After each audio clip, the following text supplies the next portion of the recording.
मैं doctor Deepak Singh, allied science specialist. आज हम एक टॉपिक डील कर रहे हैं जो बायोकेमिस्ट्री का है, पार्ट ये फ्री रेडिकल और यूज ऑफ एंटीऑक्सीडेंट। क्या है फ्री रेडिकल और किस तरह से एंटीऑक्सीडेंट का हम यूज करते हैं उसके बारे में थोड़ा सा हम जिक्र करते हैं। इसका इफेक्ट हमारे पूरे बॉडी सिस्टम पे होती है, जिसको हम अभी आगे देखने वाले हैं। पहली बात है कि फ्री रेडिकल किसको बोलते हैं। जैसा आपको मालूम होगा, बॉडी में कोई भी कंपाउंड जैसे हम H2O की बात करते हैं, अगर ये ब्रेक होगा तो किस फॉर्म में ब्रेक होगी? H+ में और OH- में। क्यों ऐसा ब्रेक होगी? क्योंकि हाइड्रोजन के पास एक इलेक्ट्रॉन होती है बाहर में, ऑक्सीजन के पास बाहर में दो इलेक्ट्रॉन की कमी होती है। तो 2 इलेक्ट्रॉन की कमी होती है, 6 इलेक्ट्रॉन होता है इसमें, बाहर में 2 इलेक्ट्रॉन की कमी होती है ऑक्टेट पूरा करने के लिए, यानी कि ऑक्सीजन 2 वैलेंसी बनाता है। तो अब क्या है कि जैसे यहाँ पर ऑक्सीजन के पास 2 वैलेंसी जरूरत होती है, तो नॉर्मल में एक क्या करता है ऑक्सीजन कि एक हाइड्रोजन इधर से लेता है, एक हाइड्रोजन इधर से लेता है, शेयर कर करके अपना ऑक्सीजन का ऑक्टेट हो जाता है पूरा और हाइड्रोजन का डुएट पूरा हो जाता है। नॉर्मल में कोई भी कंपाउंड, अगर मान लीजिए कार्बन डाइऑक्साइड होती है CO2, तो इसमें भी क्या होता है ना कि कार्बन और उसमें क्या होता है, 2 ऑक्सीजन उसमें जुड़ा होता है। कोई भी जैसे सोडियम क्लोराइड NaCl, तो अगर ये ब्रेक होगा तो कैसे टूटेगा? Na+ और Cl- में। क्यों? कभी भी ये इस तरह से इसलिए ब्रेक होती है कि वह स्टेबल बनने के लिए ब्रेक होता है, स्टेबल बनने के लिए। और ऐसे कंपाउंड पे टोटल चार्ज क्या हो जाएगा? 0। तो कोई भी कंपाउंड जो होता है, कोई भी कंपाउंड पे 0 होती है चार्ज, और जब वो ब्रेक होता है तो अपने स्टेबिलिटी को मेंटेन करने के लिए आयन फॉर्म में ब्रेक होता है। ये कभी भी इलेक्ट्रॉन फॉर्म में ब्रेक नहीं होता है कभी भी। या H2O इस तरह से कभी भी ब्रेक नहीं हो सकती है, क्योंकि यह इस तरह का ब्रेक होना मतलब अनस्टेबल कंपाउंड होना। तो जब भी कोई मेरे बॉडी में कंपाउंड ब्रेक होता है तो आयन के फॉर्म में ब्रेक होती है, ऐसा ब्रेक नहीं होता है। लेकिन अब मेरी बात चलते हैं, जब भी किसी भी कारण से हमारे बॉडी में आयन में नहीं ब्रेक हो करके अगर वह इस फॉर्म में ब्रेक होता है, अगर सपोज दैट, उसी कंडीशन को हम बोलते हैं फ्री रेडिकल। फ्री रेडिकल मतलब कोई भी एलिमेंट आयन में नहीं रहकर वह इलेक्ट्रॉन के फॉर्म में जब रहता है तो उसको हम फ्री रेडिकल बोलते हैं। और इसमें फ्री रेडिकल तो हम लोग के बॉडी में भी बनता है और बॉडी के बाहर से भी आता है। यह फ्री रेडिकल 2 तरह से बॉडी में आ जाता है। एक या तो मेरे बॉडी में बनता है या फिर बॉडी के बाहर से आता है।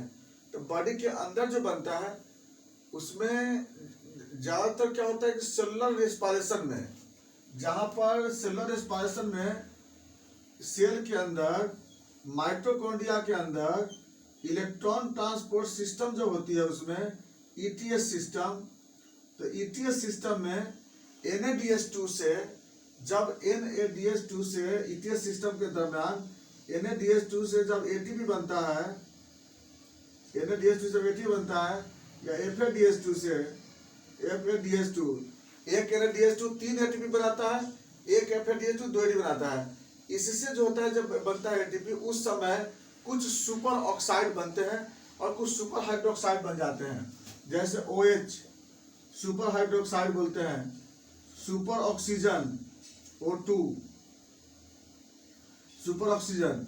इस तरह से क्या होता है H2O2, इस तरह का SO NO, ये सब क्या होता है? ये सब क्या होता है? एंटीऑक्सीडेंट सब्सटेंस होते हैं जो कि इस समय डेवलप होता है जब वह इलेक्ट्रॉन ट्रांसपोर्ट सिस्टम की प्रोसेस होती है, तो वहां पर डेवलप होता है।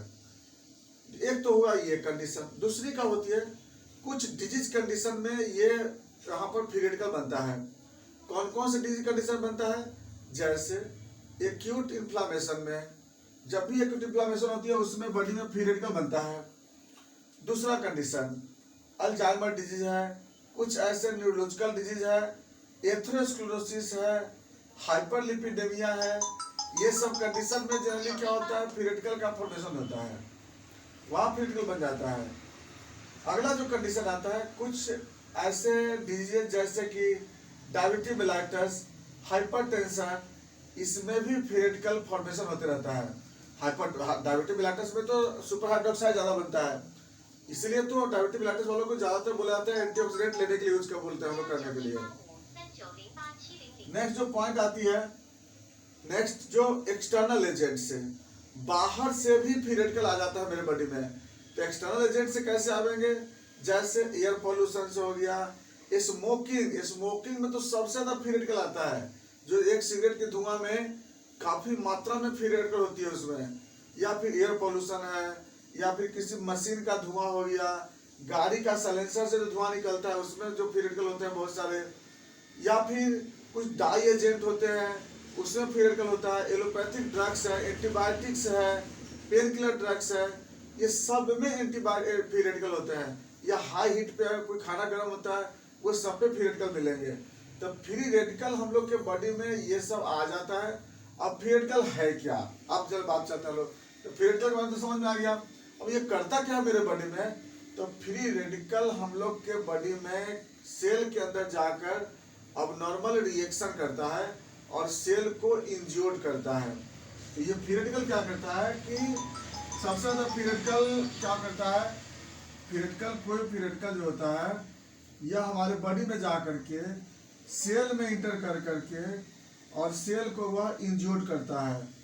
चाहे ब्लड वेसल्स का सेल हो, न्यूरॉन का सेल है, लीवर का सेल है, या कोई भी सेल ऐसा है, वह सेल में जा करके और ये क्या करता है कि सेल में रिएक्शन करता है और रियल प्रोडक्ट के फॉर्मेशन को बंद कर देता है। न्यूरॉन में जाएंगे तो न्यूरॉन के फंक्शन को डिस्टर्ब करेंगे, सिनेप्स में जो न्यूरोट्रांसमिशन है उसको डिस्टर्ब करेगा, जितने भी न्यूरोट्रांसमिशन केमिकल है उसका फॉर्मेशन प्रॉपर नहीं होगी। नेक्स्ट लीवर में जाकर के लीवर के सेल को इंज्योर्ड करेगा, ब्लड वेसल्स को इंज्योर्ड करेगा, कार्डियक सेल्स को इंज्योर्ड करता है।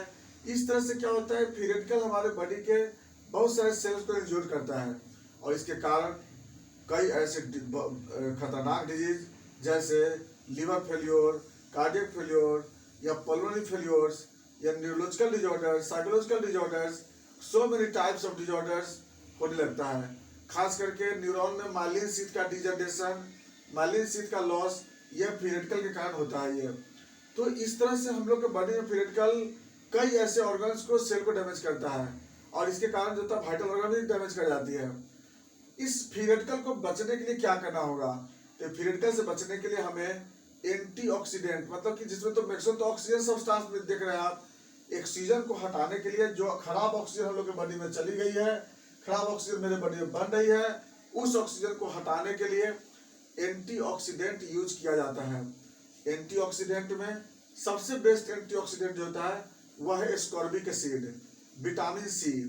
ऐसे बोला जाता है कि जो भी शहर में लोग रहते हैं उनको पर डे हाफ लेमन जो होते हैं नींबू यूज करना चाहिए, या फिर कम से कम 250 मिलीग्राम का Celin tablet per day use करना चाहिए।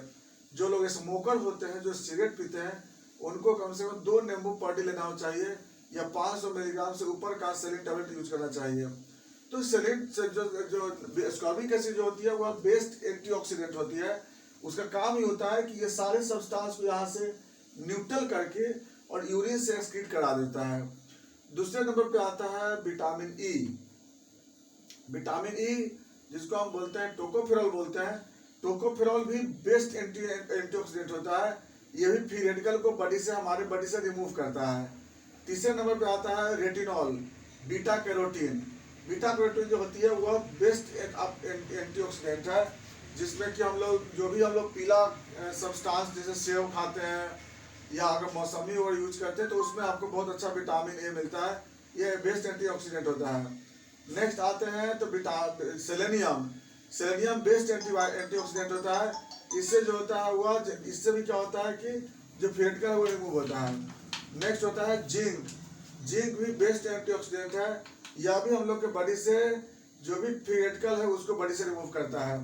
तो एंटीऑक्सीडेंट जो भी है यह इसमें vitamin A, vitamin C, vitamin E, selenium, zinc, ये सब ऐसे केमिकल है जिसको कि एक डायबिटिक पेशेंट को, एक हाइपरटेंसिव पेशेंट को, एक न्यूरोलॉजिकल वाले पेशेंट को, एक एलोपैथिक ड्रग्स जो कंटिन्यू यूज कर रहा हो उसको भी, चाहे वह एपिलेप्सी का दवा यूज कर रहा हो, हाइपरटेंसिव ड्रग्स यूज कर रहा हो या थायराइड की दवा यूज कर रहा हो, कोई भी दवा यूज कर रहा है उसको ये एंटीऑक्सीडेंट लेना नेसेसरी है, नहीं तो फ्री रेडिकल से कई ऐसे ऑर्गन्स डैमेज कर सकता है।